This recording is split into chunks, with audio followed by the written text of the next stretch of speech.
The Frankly Speaking Roof Cam, brought to you by Boss Security and Horseheads. Contact them today for all your business and home security needs.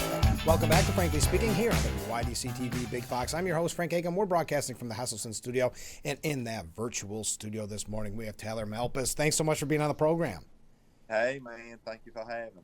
First of all, before we talk about the new album, I've got to say congratulations on being inducted into the North American Country Music Association International Hall of Fame. Oh, thank you, buddy. It's an honor. We happened to talk to your brother last week, and I've got to say that is a heck of a name for a Hall of Fame. That's very long. Yeah, it is. It is. It's a lot to put on a T-shirt. No, exactly. But let's talk about the upcoming release. Already Satisfied is out now, but tell us about the Country Gospel Classics Live. Yes, sir. We're excited about it. It's coming out June 26th, and I think they're going to be releasing some singles and stuff here and there. But we're excited about it. It kind of went back to our roots, and it's songs we grew up singing in churches and all that. So we're really excited about it. It's a fun project to do. Yeah, Satisfied Country Gospel Classics. When you went into the picking of songs, because it's such an extensive list of songs that you could have picked from, I'm sure that you grew up with, how did you kind of weed them out to come up with just one album? You're right, it was tough. We really kind of honed in on the ones that were really our favorites when we were growing up, and songs that kind of made us who we were. Mm-hmm. And so that was how we picked them. Yes, sir. Would you say that you have a favorite? My favorite one on the album is "Sheltered in the Arms of God." Is it just because it means a lot to you, or is it something that you enjoy playing? It was. Well, I enjoyed playing it too. Chris kind of put a little bit of a George Jones spin on it, which I thought was really cool. Yeah. And I love playing that style of music, just kind of easy going and really getting into that. And it was, like I say, it was just a really neat song to do. And I love the message in the song too. It's just, of course, a great one. Now, this is kind of unique because it is a live album, so it's not as if you went to the studio. But do you enjoy going to the studio, or would you rather be in front of a live audience? I like being in front of a live audience. I assumed. To me, it's easier to be creative in front of a live audience than it is on a session.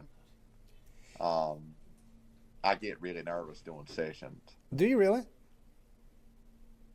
Yeah, it's I don't know, for some reason, just sitting there and you hear so good. Yeah. I feel like you're so scared of making a mistake that you lose the magic. Well, there's something interesting about that, because I've talked about this on my show before. Going live, it's like your mind tells you can't screw up. But when you can pre-record something and re-record it, it's like your mind says, okay, you can screw up. Yeah. And I think for me, it's the opposite. Mm-hmm. Really? Because I feel like, well, I don't want to screw up in front of these people. That's true. Very different. And so I don't know. I feel like I'm more on, so to say, than in a recording studio. Well, I've got to say, you must be so comfortable in front of a live audience, because my goodness, your touring schedule is, I would almost guess, impossible if I didn't see it for myself. We're out a lot, yes, sir. And it makes real life kind of impossible, but we're able to make a living at it, and that's huge. Mm-hmm. So, do you have a favorite part about touring, or is it kind of old hat at this point? I don't know. That's a tough question. Mm-hmm. I don't really know a favorite part of it. I like getting to the venues and kind of getting to know the room, and that's fun. And I love meeting people also. Yeah, and you guys are so fan friendly. I'm sure that's another part that I would think is almost overwhelming. That when you get done with a show, you're talking to these people that are such big fans. Is that rewarding to hear how much your music is meant to people? Yes, sir. It is. It really is, and getting to hear people's story and hearing what our music has done for them, and a lot of our fans are older fans, Mm-hmm. you know, and we've lost a lot over the years, and and there's been so many that I've talked to in their last days. You know, I've called them and talked to them and told them how much I appreciate them, and Yeah. you know, because if it wasn't for them, we wouldn't be doing this. You Yeah. know, Absolutely. When you look back at the early days of your career, when you were playing with Merle Haggard, how much has it changed from then till now? it's changed a lot. And the sad thing is AI and Mm-hmm. the internet and things like that have made things hard because um, people don't know what's real and what is real, Mm-hmm. and that's made it tough. And it's very stressful for me because I'll have people say, "Oh, you've been talking to me for months," Oh, and you know, and I haven't, yeah. you know, and I've never met them, and that's tough, you know. Whereas when we were out with Merle, man, it was nothing like that. Mm-hmm. So technology's scary. I know, and and I know this question is almost cliche at this point, but could have Merle Haggard made it today? I believe he could have. I think Merle Haggard. There was no expiration date on Merle Haggard. He. I think he could have survived anything. Yeah, but boy, I don't can't imagine him using AI and using social media.